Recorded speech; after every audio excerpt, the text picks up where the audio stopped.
what inspired you to go on this journey to write this incredible book? Thank you. For a long time, Kamala Harris has been what I call my mentor from afar. When I was beginning my career in pharmaceuticals, I discovered very early that I was always the only woman in the room, the youngest person in the room, and oftentimes one of the only people of color in the room. And in the pharma industry, it is very pale, male, and stale. And I, like many other industries with people in power, there wasn't many role models that I could look to for a roadmap of how to navigate and still be me, but be impactful and do my job well. So I struggled a bit, and I was wearing ill-fitting pantsuits from, J. Crew and Ann Taylor, not realizing I could have gone to a tailor and made those fit better, but attempting to fit in with the men I worked with, who were my father and his friends, so that was never gonna work. And one day on some random business trip, I had CNN on in the background and I was answering emails in my hotel room. I stopped because I saw a woman walk to a podium. She kind of looked like me, and she kind of sounded like me when she started talking, but when she spoke, she was speaking about negotiating the largest settlement for the mortgage foreclosure crisis for California homeowners. That woman was Kamala Harris. And I don't think I ever sent the email I was supposed to have sent, and I immediately went down on a Google search of who is this woman and how can I learn more? And over the course of that career, she became my mentor from afar. I studied how she spoke and the phrases she used, how she mapped out an argument when she was testifying at the California State Assembly or in a debate. I studied how she wore and realized it's not about what you wear, it's how you wear it, so you better wear what you actually like. And leaned into bright pink pantsuits, obviously, and things that made me feel powerful. In a way, I've been writing this book for a very long time, but then after the election was called for Biden-Harris, a publisher, Little Brown Spark, reached out to me and said, we're a big fan of your first book and what you're writing about 5 Smart Reads. The way you've been talking about your support for now Vice President-elect Harris is really powerful. Would you be interested in writing an advice book inspired by her? And I was like, this is my dream book. Are you kidding? Yes. And so at that first call, I was like, I'm absolutely interested. When do you need it by? They're like, how about the end of the year? And I'm like, it's November.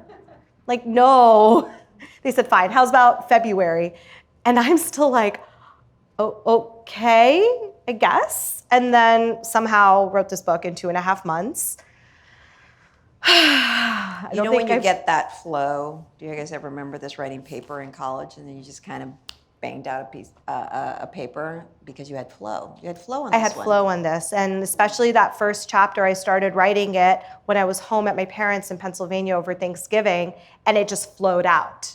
And it just kept flowing. I'd pause to research, I would pause to interview people. I definitely went back and edited what I had written, but most of this book really just did flow out. It was one of the most challenging projects of my life, but also one of the easiest things I've ever written.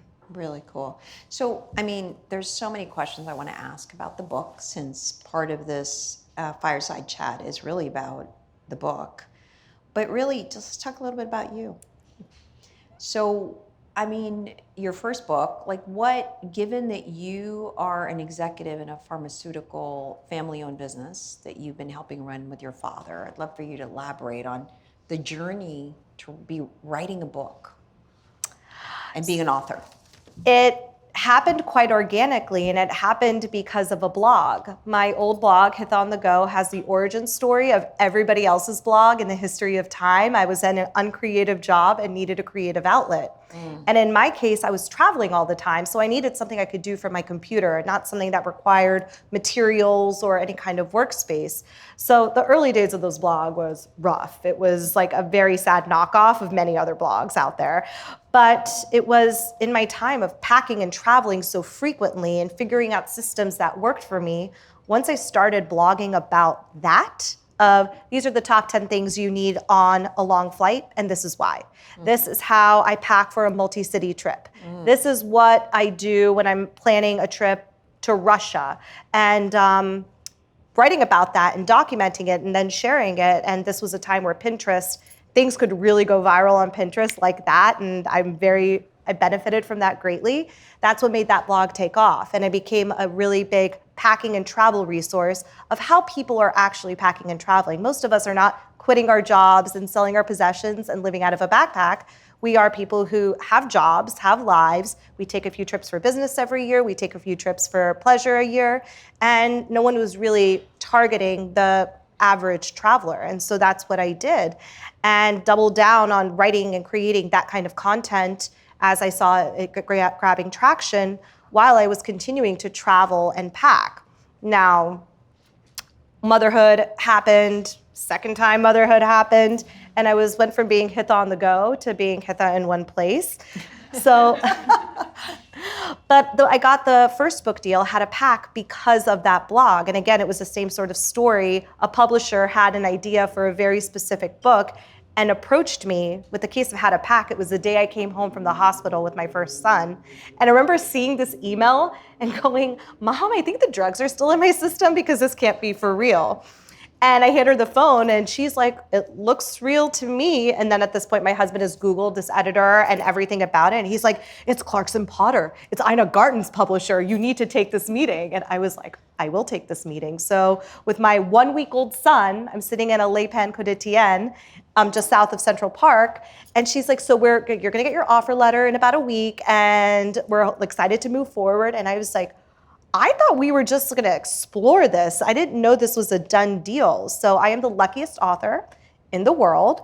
And I feel like at this point, I just need HarperCollins to do this. And then I've gotten all the big publishers. So cool.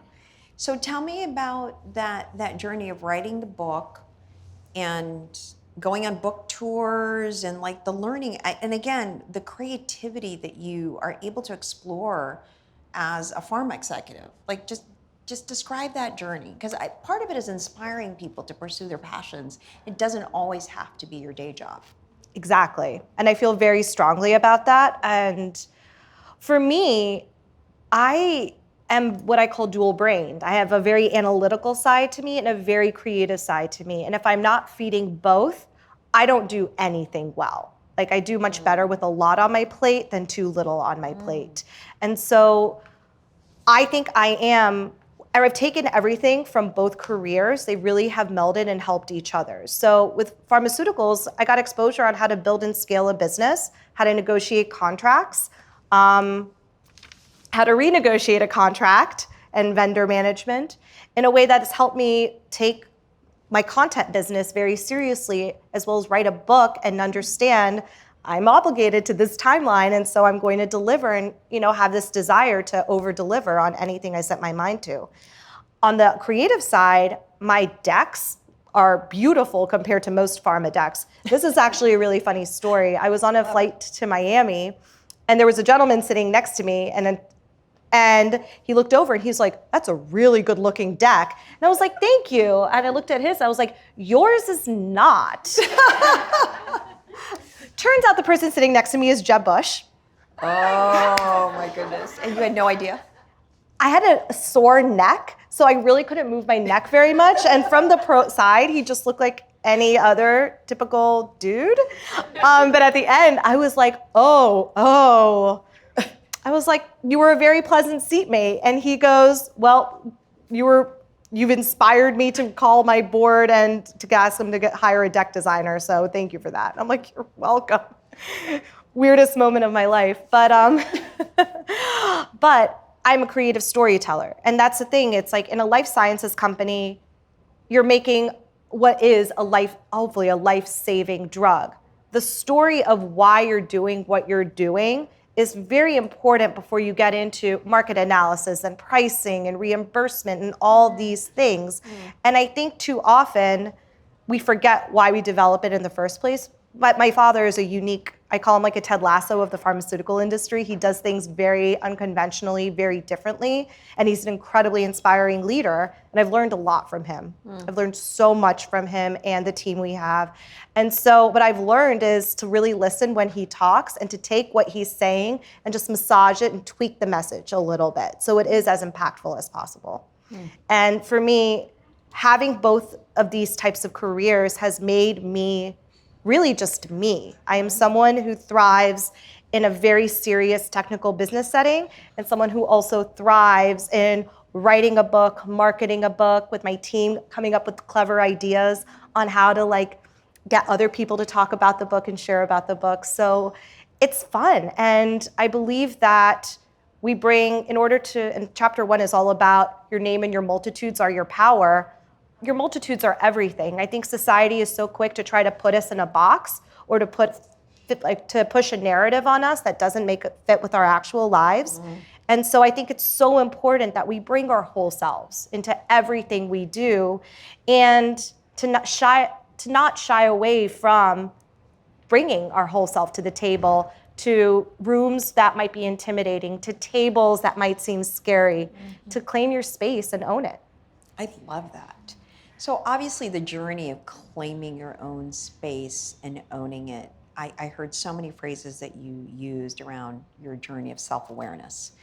I heard what inspires you is that where there's a lot on your plate versus a little on your plate, that you're both analytical and creative, you know where your creative juices flow and what inspires you, and that there is this sense of knowing yourself and bringing that whole self to something. What is that journey of self-awareness? That journey of self-awareness really came from my parents, and especially my mother. My mom is a remarkable woman, and, you know, made her way into a country that really wasn't ready for her. So when she immigrated here, so a little bit of backstory here, in South India, where my parents are both from, you have the caste system, but you also have subcastes. And so the subcaste my mother belongs to is different than the one my father belongs to. Her family is a lot more conservative, and really no one married outside of the subcaste. And nobody rejected a potential marriage match. My mom rejected 7 guys. Wow. One, because she didn't like his tie. In comes my dad, who had just spent a couple years in the United States, was working in Pfizer as a bench chemist, had lost his hearing at 10 years old and really struggled to get through school, but put himself through IIT Bombay. IIT is like, listen, Harvard is a safety school for people who don't get into IIT. It's a great school. Insanely impressive, and got through by lip reading and the kindness of his friends. Someone who had struggled a lot and came from a family with very little, whereas my mom came from quite a privileged family. And when my dad met her, he was very honest about what life in the United States was like. It's like, yes, we do have washing machines, but it's also very lonely. People are not as kind or welcoming. It is not a place meant for us, but we have to make our own way. And then my mom married him 2 weeks later, because he was honest, and as she says, I saw the potential in him. When she came to this country, when people would butcher her name, she'd be like, it's Bharati, not like Dorothy, but with the B, Bharati. When she went to interview for her first job, she went in wearing a sari. And when they were asked, are you gonna wear that to work? She said, give me the job and I'll have some money to buy some new clothes. She is self-aware without realizing self-aware. She just is who she is and owns it in such a powerful way that I grew up with the best role model for that. And whenever I got insecure, whenever I tried to make decisions to try to assimilate or fit in, she was, let me follow my own journey, but always nudged me back and reminded me of who exactly I was, not what this country was trying to put me in a box of. And so I think having parents like that is the most powerful gift. I say being my parents' daughter is the greatest gift I've ever received, because I really love them and I also really like them. They're my favorite people, along with my husband and my kids, to spend my time with. And I could write a whole book about my mother's wisdom, and a lot of it is in this book. But Third book? Third book. Amazing. She knew her voice, role modeled that for you. So it's a great segue on the phrase in the book, we're speaking, and what it means to you. So everyone remembers the moment from the debate where, after being interrupted multiple times, Vice President Harris finally said, excuse me, Mr. Vice President, I'm speaking. I'm speaking.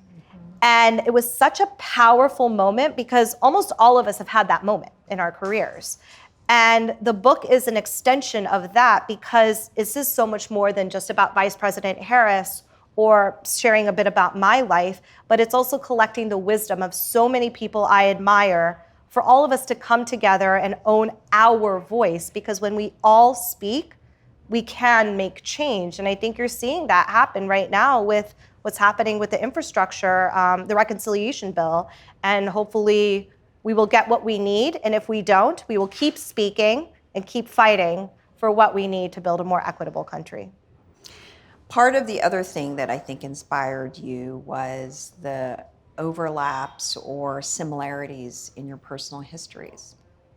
Yeah. You want to elaborate on that too? Yes. I saw a lot of similarities in Shyamala Gopalan's career as my dad's career, where you hit your ceiling pretty quickly and your only path of advancement was taking a new job. So the Harris family moved around a lot. I moved around a lot growing up. Similarly, Shyamala made everything an adventure for the girls, and everything was a little bit magical. And I saw so many moments of that in my own childhood, and it felt very, very real. And then, it's a uniquely Indian story in a way, but that's also what makes it classically American. And seeing that and kind of reliving what my parents experienced before they had me in researching and writing this book gave me a greater sense of empathy and just deep love for them, because it wasn't easy to be an immigrant in this country in the 70s and 80s. It still isn't easy to be an immigrant oftentimes in parts of this country today. And what I hope is that we, instead of othering people, we just open our hearts a little bit more and our ears. And when people are speaking, we learn to listen a little bit more. I love that. As you think about in writing this book, you reached out to other women. Tell us about that. Again, writing this book was very much an exercise of flow. And I knew early on, as each chapter started to emerge, which women I needed to interview and whose advice and wisdom needed to be a part of this book. And some are women I knew, and some are women I used my network to get to know and have since become friends. Very luckily, it's in the title, We Are Speaking. It's so much more than just my experience. And when I knew someone had so much wisdom and had lived an experience in a much more tangible and real way than I had, I felt a duty to lend them the pages in this book to share their story and to share their wisdom. And it was important to me because this book is about us. It's about all of us. It's not just about one. And so that was a really fun exercise. And it's something I've done in my blog, with my Instagram series, 5 Smart Reads. I'm always looking to, if I can share the mic and share the audience, pass my audience to learn from other people, and so I can learn from other people, that's what matters.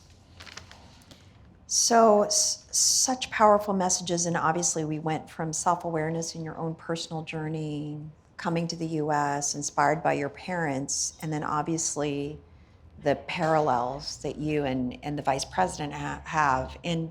And so one of the things you touch on is really the theme of inner strength and confidence. How do you shine that voice? You have self-awareness, like you learned from your mom, right? But how do you then actually amplify that? Talk about that a little bit.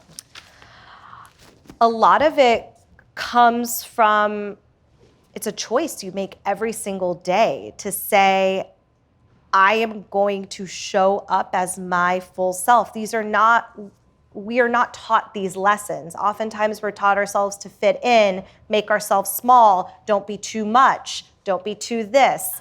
And it is a brave choice we must make every day to show up the way we choose to show up. And so I leaned on the advice that had served me from a lot of wise friends of mine. So I shared the concept of a hype file, like keep an album on your phone of just great messages and emails and pictures and videos of people lavishing you with praise or complimenting you or saying something that speaks to you in a meaningful way, because you're gonna have a lot of hard moments to be able to, you're gonna have to get through. And so sometimes when you don't have the confidence in yourself, to borrow it from the people who see you differently is incredibly a powerful tool.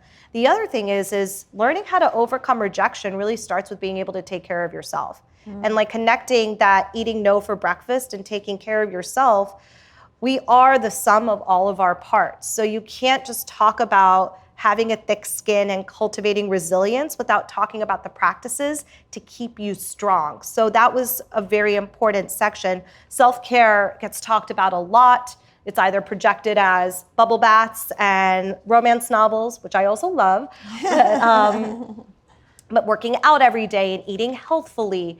And there's both, right? I think you have to take care of your body and your mind and your spirit and feed it the good stuff, but you also have to strengthen it by doing the things you want to do. And that's kind of been a central thesis of everything I've done from a content business is how do I help women save time and energy on all the things they have to do so they have more left over to do the things they want to do, whether that's packing them more efficiently, what news stories to be aware of every day, an outfit you can wear that fits day to night or on a flight, an easy recipe that's actually easy, although you might be surprised at how much spices I use. It's like we skip the teaspoon, we go straight for the quarter cup.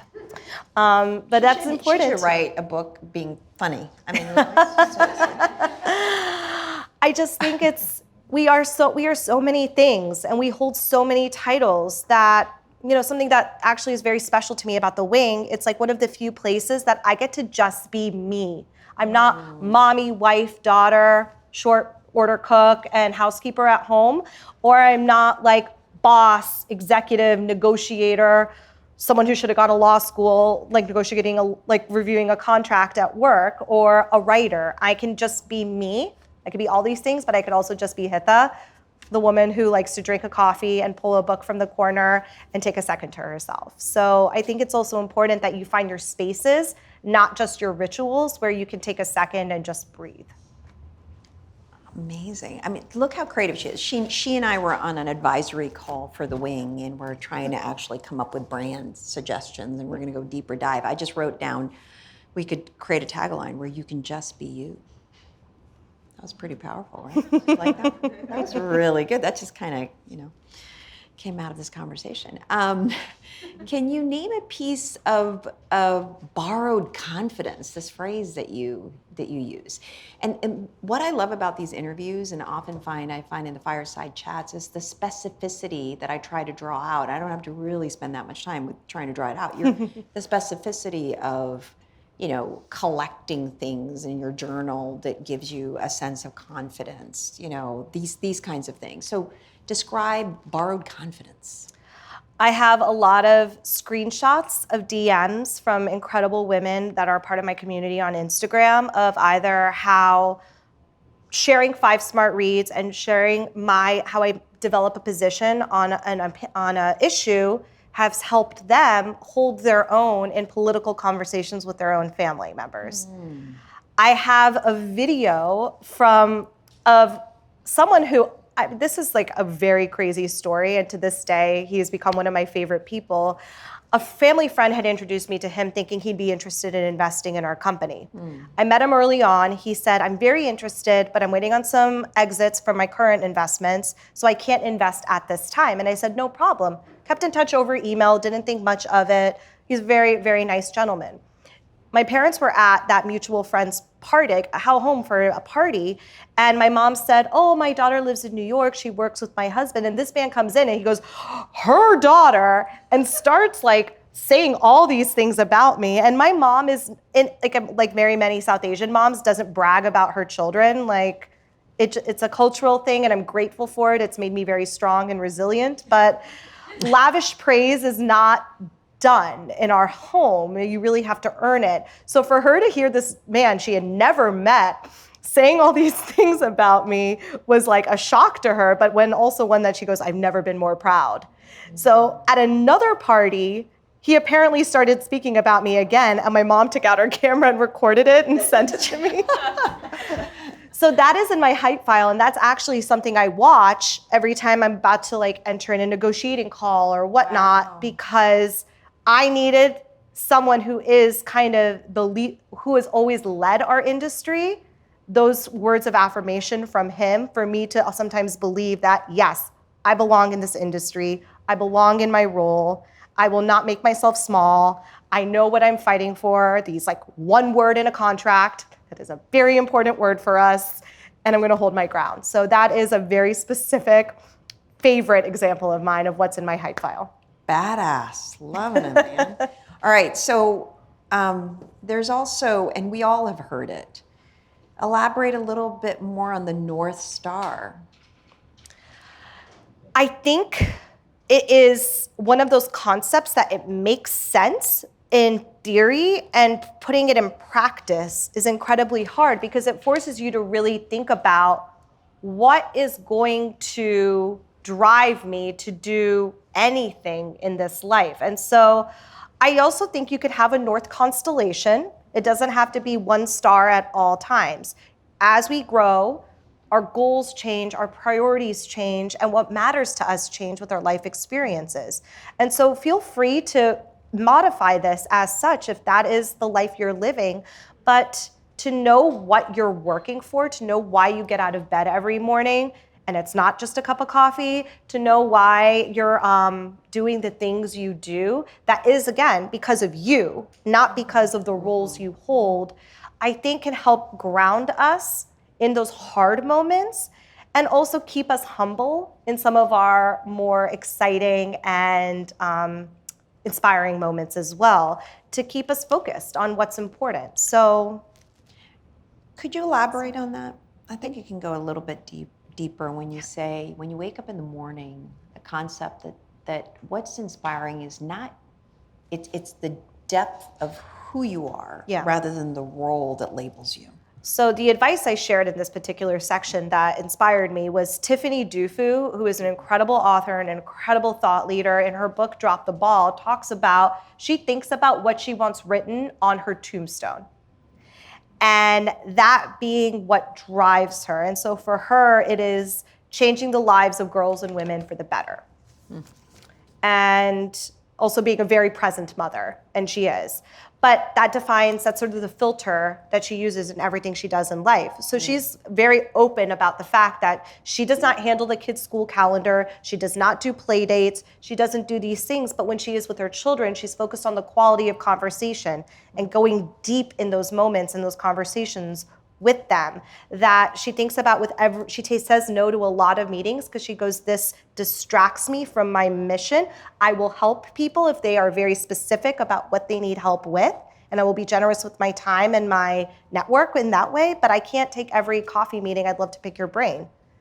And that's powerful because it allows her to stay focused on what matters. And I think there's different ways of doing this, and I think the first is to have such a clear vision of what your North Star is. Didn't happen overnight for her. It's certainly, she had her journey for it.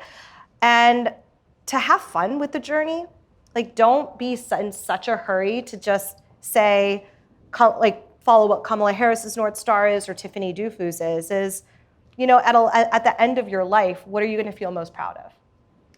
And then what are some of the experiences you wanna have? And kind of free write this a bit and just sort of, you know, write a letter from your 85-year-old self to your present day self about what the last year has been like. And I think there's some things you could take from that of, well, what is the career I want? What are some of the life choices I want? And find some elements that I think will help you cultivate what is your North Star and what is that thing that drives you to be your most you and what you want to achieve with this one life we have.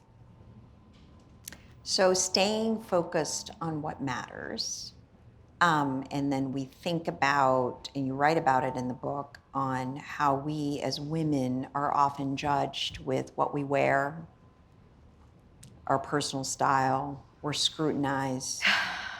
We love to dress up, right? Mm-hmm. But of course, you just created this phrase that you just said is, let's focus on what matters. Yeah. So elaborate on that too.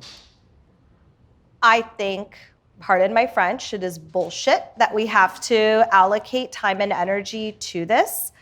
But unfortunately, it is the deck we have been dealt with, at least in this moment in time. So I think there are ways that you can cultivate your personal style for the right setting. So I'm not rolling up in like a meeting with my European partners. I'm not dressed like this. I am wearing like an MM LaFleur sheath dress and like really nice flats. It might be leopard print because I'm still gonna have fun and I'm still gonna be me. But it is the right outfit that is very me, but appropriate for the setting. Similarly, I think you wear what makes you feel good. You know, I think about that TikTok meme of I got 3 looks and that's it. And like my 3 looks are like college boy wearing like baggy jeans and like a grody sweatshirt and like a baseball cap. And that's what I look like every morning dropping my kids off at school. I have my like eccentric rich heiress look of just like caftans and crazy headbands and a lot of jewelry. And then I have like a very suited up like boss look of like my very tailored dresses and like a red lip usually and my hair pulled back in a low bun. And I know I feel my best in each one of those outfits. And those are my uniforms and those are my looks. And that also reduces like the decision fatigue of what do I wear for this one event for me? That is what's worked for me. And so consider this permission to find what works for you. Find your uniform. So you don't have to just pick one. Find like what makes you happy when you wear it. And certainly for this book, I'm like, I'm gonna have really fun with a lot of fun suits because I never wear a suit. And I wanna honor our vice president who always looks fabulous in her pantsuits, but I'm gonna have a little fun with it and put my own spin on it. So this was a really fun look, and I'm very proud of it. She's so funny. I rented it from Armoire Style. It's by Scotch and Soda. And Rent the Runway went public. I did. So proud of Jen. So, okay, so I'm going to ask another question, but I don't typically cold call, so I'm going to ask Q&A, open it up after this question, so you can spend some time thinking about it as opposed to raise your hand. What's a piece of advice for ambitious women that you want to give to help navigate the complexity of integrating our lives and our careers? I mean, besides buy my book. Yeah. Like, can you really have it all? You know, I was thinking about this because it really is don't compare yourself to anyone else. And this is something I had to remind myself of this week because, you know, it's been a great week for women entrepreneurs between Rent the Runway going public with a women CEO, CFO, and COO, Spanx being acquired. And I remember reading Jessie Itzler's post about it and said she was such a present mom and wife during this whole process. And I'm thinking, I started feeling guilty because I was not negotiating my deal. Like Ro was like calling me mean mommy and grouchy all the time. My husband just would like leave a cup of coffee in front of me and run away. I was not my best self. And I had to remind myself, my journey is mine, Sarah's is hers. Stop comparing. And that was a moment that, if that's the advice I want to give, is it is so easy to compare yourself to other people, to be shoulding all over yourself. Well, she did it this way, so that's how I should do it. No. Please don't. And remember, business press is highly specific and it only covers like raises and acquisitions and IPOs when there's many ways to build a successful business. Those are wonderful ways, but you can have a licensing deal, you can have partnerships, you can just build a profitable company that allows you to give you the flexibility in life to enjoy your life. And that is wonderful. So don't compare yourself to anyone else. And I think it's like follow some of the advice in chapter 5 of take care of the second part of the take care of yourself. Find those rituals that ground you back to who you are when you find yourself comparing in a comparison spiral and feeling anxious and negative on yourself. And that's what I want. So clearly rituals is really important, Yes. the specificity of the examples that you gave. So you obviously journal, Yes, right? Do you meditate? I do. You want to describe that? My first summer out of college, I interned on Capitol Hill for 3 months, and then I had a month left over before I went back to school. So I went to India to spend time with my family. And my mom decided that she wanted to restart her yoga practice at that point. So she had an instructor come every single morning, and we went out to her terrace, and he led us through a wonderful flow every day and a half-hour meditation. I am someone who had never meditated at that point, and I got very antsy and like, what am I supposed to do? 18. Wow. And felt very anxious in it. And he goes, stop fighting it. Thoughts are gonna come and go. Let them come in, and let them leave. It's not about quieting your mind, but it's just about quieting your body and letting your mind wander. When was the last time you let your mind wander? And I go, never. So meditation, and I've tried a lot of different ways I love guided meditations, like on the Peloton app, as well as Headspace, to just solo meditation, just maybe practicing 4-7-8 breathing when I can't fall asleep. There's a lot of ways you could do it, but I think there's such powerful. You want to describe 4-7-8? It's when you inhale for 4, you hold for 7, and you exhale for 8. And it works. It's one of the things that helps me fall asleep. I will do like deep breathing, counting up to 10, and then starting all over again. Cycles of 4 though, right? Yes. You do it 4 times, gets rid of lizard brain, scientifically proven. 4-7. Yes. It will change your life if you never tried meditation, because it's very approachable and it's very quick. Meditation's incredibly important because it's probably the only time I stop in the day. I'm someone who just kind of keeps going. So you do it every day still for 30 minutes, or do you do it for 10, 15, or I'm very flexible with it. Okay. There's some mornings. You don't judge yourself. I don't judge myself. Right. If it doesn't happen before the kids wake up, it will happen after drop off, before I jump into the day. Amazing. And I think as long as you take the time to do it, and now I have discovered the miracle of your legs on a wall, and has a proper Sanskrit name, which I'm forgetting right now. But that also is a way to I will play a Headspace meditation and put on my LED face mask and lie on the ground and look ridiculous. And my husband's like, "Oh, you're having a moment." And I said, "Yes, I am." Love it. Questions from folks? Yes. Go ahead. Have you met Kamala? I have. I met her at a fundraiser for her when she was still running for president in November 2019. She is amazing. They say never meet your heroes, but mine did not disappoint. It was one of the greatest days of my life. Amazing. Next, anybody? Any other questions? Yes. Go ahead. The idea of queer speaking in meetings, specifically Zoom meetings or anywhere, it's definitely become something that's ever present in my life in the last year. How do you, especially with, I'll just say it, what'd you call them? Pale, stale male. Pale, stale male. How, what are some things from this book? What chapters should we be looking at for kind of getting that gumption to speak up for yourself or not get, cut off or interrupted? More of a public speaking tip. So that's chapter 6, Own Your Voice and Style. And I think it's something that in studying Kamala Harris for this book, she goes on offense only when she needs to and when she has a clear reason for it.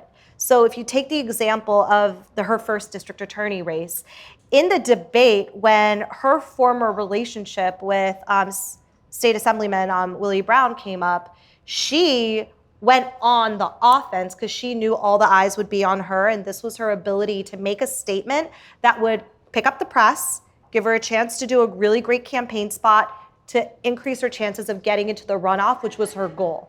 Her goal was not to win that first election, it was to just get in the runoff.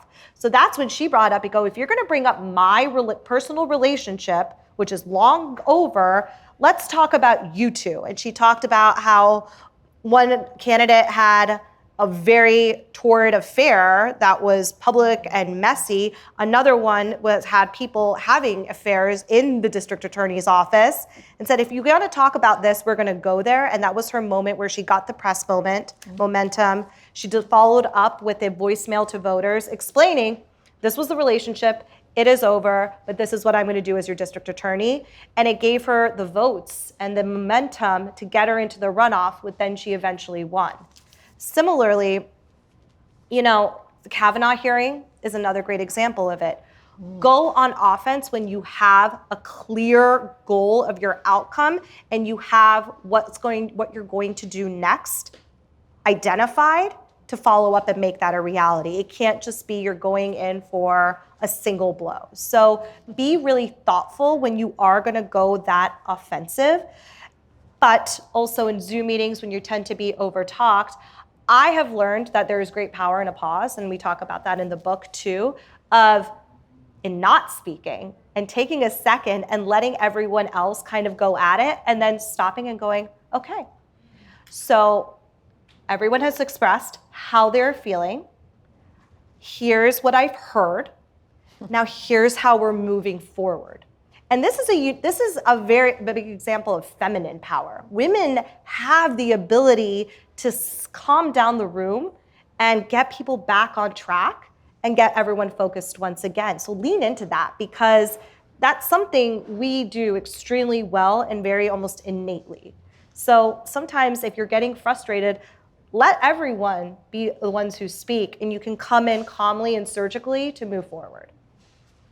Maybe add to that, I've been in many sessions where the power of listening and pausing and asking questions and the power of summarizing the takeaway that allows you to influence that conversation and the power of your point, but having done that in a way that suggests that you were listening as a leader. It's really, really powerful without necessarily being on the offensive. Yeah. So that's also a strategy. And you warm up with questions too, is another way to do it, to build the confidence. You're not creating this pressure on yourself to I gotta go and make my point. And then you come out a little shaky, nervous. Instead, just ask questions and you kind of warm up the conversation, especially on Zoom. So it's another one. Others? Yes, last one. Yeah. Do you have any recommendations for time blocking, like in the course of an individual day, and maybe in a bigger scale, like breaking down between like your typical 9 to 5 and entrepreneurial ventures?